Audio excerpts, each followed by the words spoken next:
I will tell you now something very shocking. My best friend in life is deaf. And people might say, this guy is completely nuts. He's crazy. But I will tell you, only death can show you the importance of life, how precious each moment is. If you would get diagnosed today and somebody will tell you you have to die in a couple of weeks, how would you react?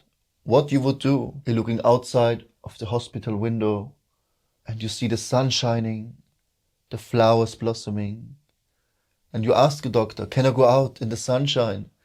Can I smell one more time the flowers? And you will really appreciate each moment. Feel the sun on your skin. Smell the beauty of Mother Nature. Everything you will eat. Completely conscious. Because you know, might be the last time you will eat it. Each conversation you will have. Finally you will learn to listen.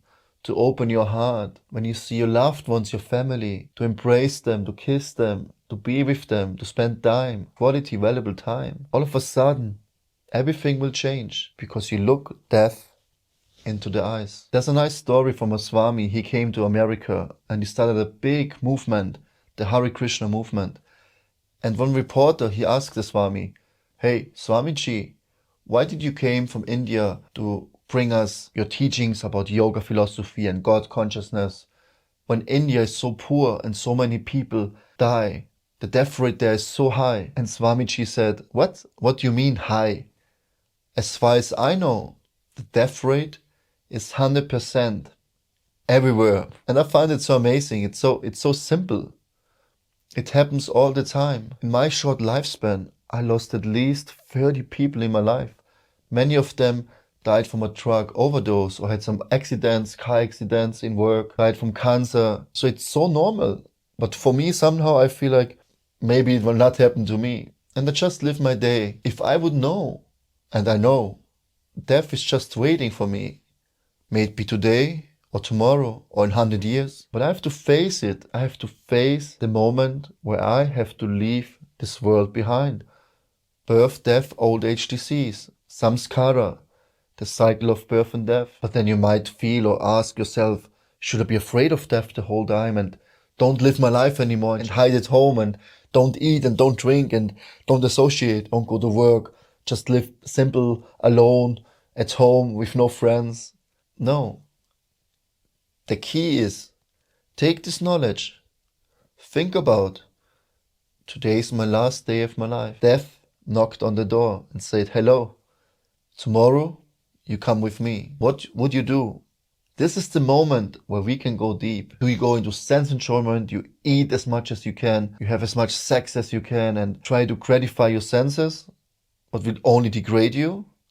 Or would you take this gift and uplift yourself, meditate, pray, connect with your friends, with your family, associate with spiritual minded people, open your heart, prepare yourself for the journey? I mean, what you do is completely up to you. We can always choose. We should take this as an opportunity to learn from all the chaos in this world. So many tragedies, so many people die all the time. That we say, hey, wait a minute. It could be me, it could be my family, it could be anyone, anytime. So why not just living in the moment? Forget about all your future plans, your miseries in the past. And be present and enjoy each meal. Enjoy each conversation. When you run, you run. When you walk, you walk. When you talk, you talk. Be in the moment. Life is only in the moment. Past, future, this is just imagination. Has nothing to do with reality. Of course you make future plans, but if you only think on the future, okay, in 5 years I have enough money and then I can go to holidays, and then you only think about making the money to enjoy the holidays. And when you go to the holidays, you think already for the next 5 years, for the next holidays. Instead of living in these 5 years, in the moment, enjoy whatever you have. There's nothing more pleasurable, I tell you, to be here right now. So please, just take a moment, close your eyes, and feel into it. Tomorrow you will die. Sounds scary, I know. What would you do? How would you like to leave this world? And I tell you what, tomorrow, whatever it is, just go for it, just do it.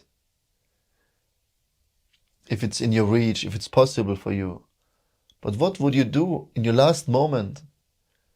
Just do it, experiencing right now. Don't wait for 1, 2 years, 5 years, maybe even for the next life. And the main thing we all want to do is to experience joy, to give love and to receive love. At the end of life, I see it again and again with my grandparents, friends, before they die, all they have left are their memories from the past experience with their loved ones. But there's much more to it. You can be only free from the fear of death if you live in the moment and you stop hankering for future enjoyment and reliving past impressions. Then automatically you will not be overwhelmed anymore by the fear of death. I know it's easy to say.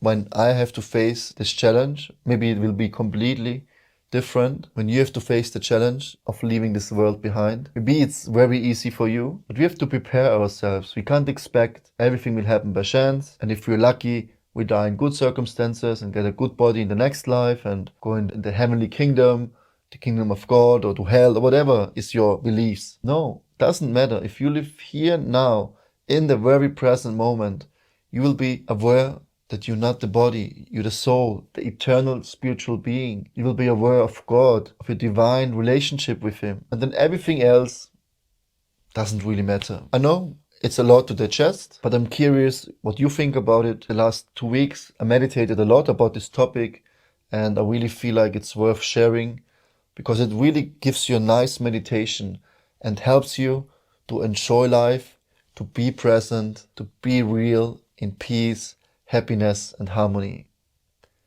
Thank you, my friend. Namaste.